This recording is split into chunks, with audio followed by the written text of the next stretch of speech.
What's up? So welcome back. I finally got the right belt for my ICT G-body AC relocation, and it was a 506/1120 in dayco, and it probably could be a little bit shorter.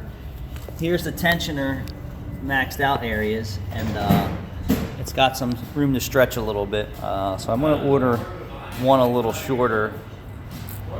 It was a half-inch shorter than this. But if anyone is out there trying to do the guesswork with the ICT air conditioning bracket, with power steering, alternator with OEM parts, and then adding this, this will work for you. Thanks for watching.